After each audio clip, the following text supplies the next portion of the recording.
अध्यक्ष, ब्लॉक अध्यक्ष, हमारे पांचों विधायकगण, सारे पत्रकार बंधुओं को भी मैं धन्यवाद देना चाहूंगा।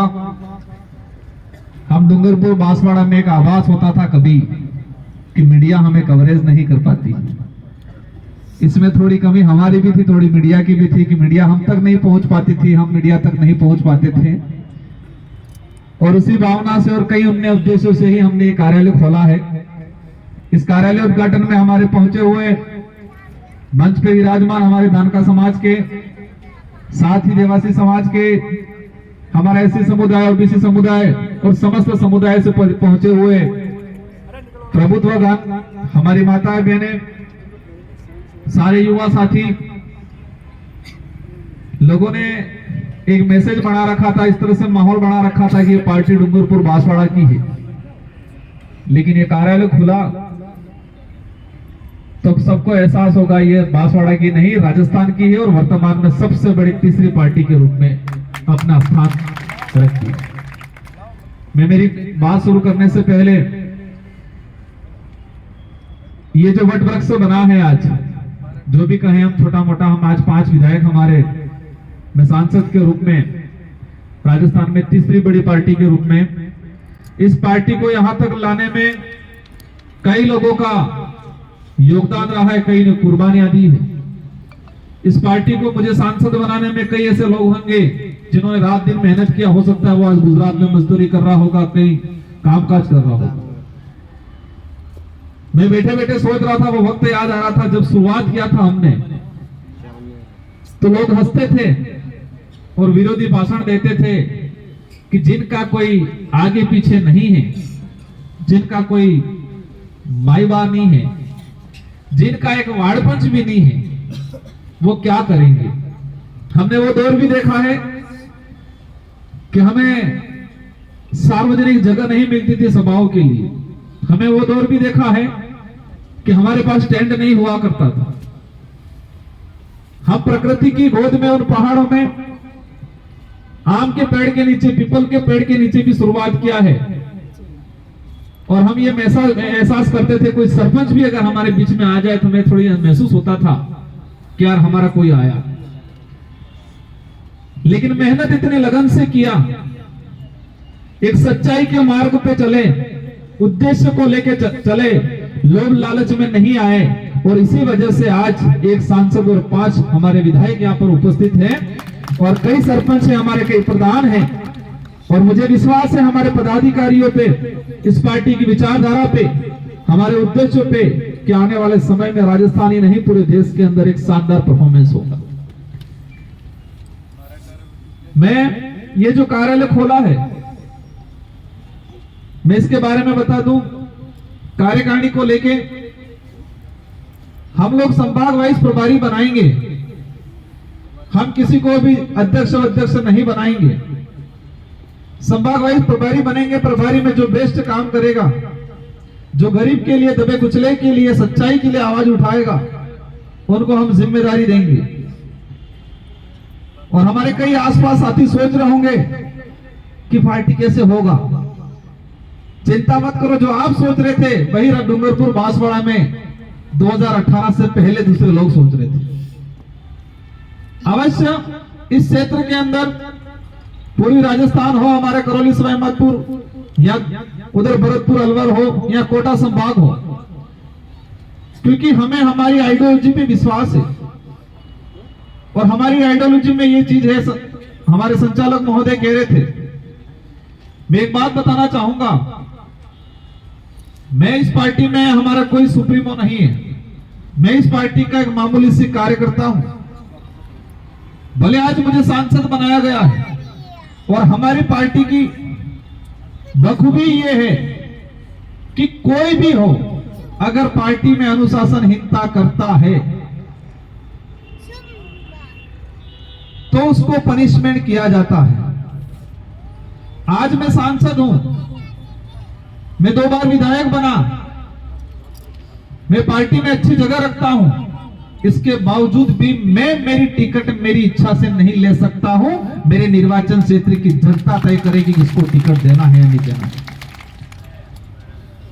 इस तरह की खूबसूरत सिलेक्शन प्रणाली किसी भी पार्टी में नहीं मिलेगी। ये लोकतंत्र है। लोकतंत्र में सिलेक्शन और इलेक्शन, सिलेक्शन पार्टी का जो उम्मीदवार तय किया जाता है तो वो सिलेक्शन किया जाता है और इलेक्शन जनता वोट देती है। लेकिन इन राष्ट्रीय पार्टियों ने सिलेक्शन का पावर जनता से छीन के हाईकमान के रूप में ले लिया और इसी वजह से अच्छा जनप्रतिनिधि नहीं चुन पाता है। इस पार्टी में हमारा सिलेक्शन पावर उस क्षेत्र की जनता के पास है, वो तय करेगी किसको चुनाव लड़ाना है, किसको चुनाव नहीं लड़ाना है। इलेक्शन से इंपॉर्टेंट सिलेक्शन है हमारा। तो इसी बात पे आना चाहूंगा। और इस पार्टी में राजकुमार रोध आज गलत करेगा तो राजकुमार रोध भी पनिशमेंट होगा।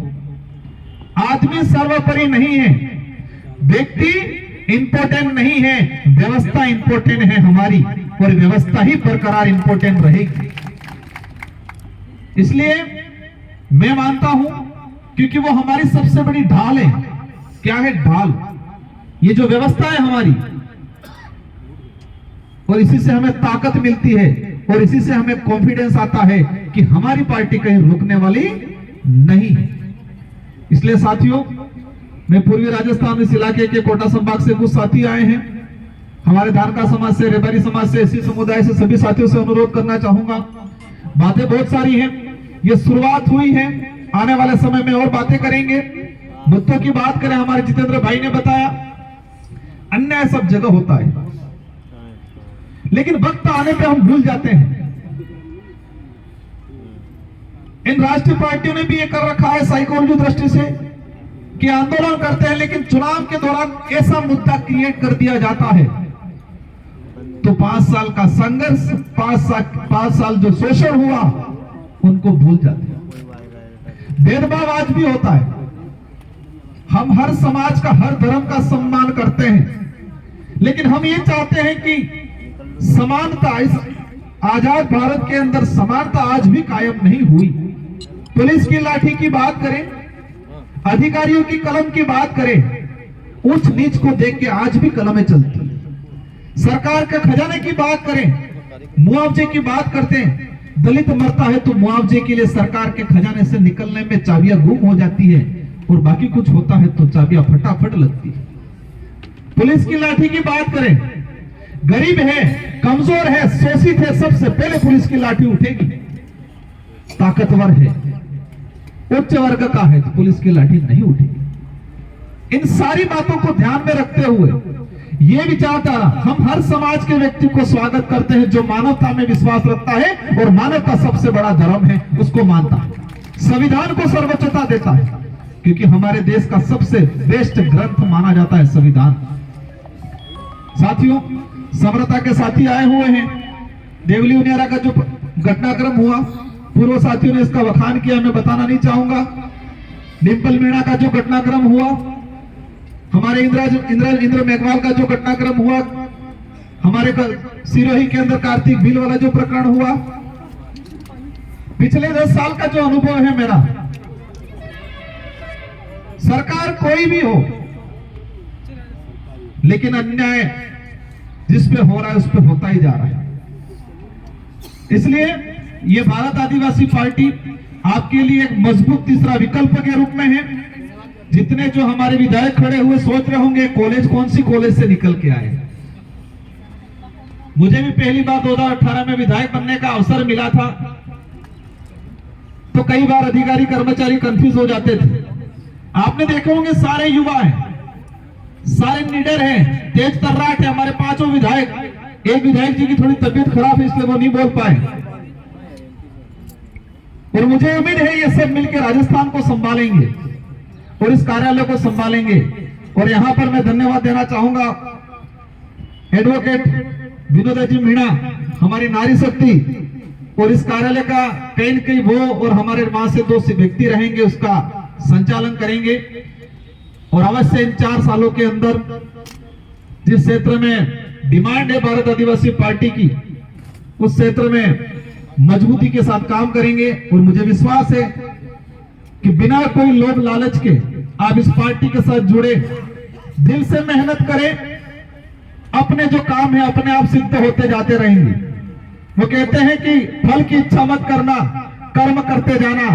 तो इस पार्टी में भी कर्म के आधार पे आ जाना, जुड़ जाना, फल अपने आप मिल जाएगा। इन्हीं शब्दों के साथ आप सबको धन्यवाद, आप सबको आभार। इस कार्यक्रम को शानदार आयोजन के रूप में आपने तब्दील किया, इसलिए सारे मीडिया के साथियों को, पूरे राजस्थान से पहुंचे हुए सभी समुदाय के साथियों को, हमारे सारे विधायक गणों को, पार्टी पदाधिकारियों को, आप सभी को तहे दिल से धन्यवाद, आभार। जय जोहार, जय संविधान, जय भीम।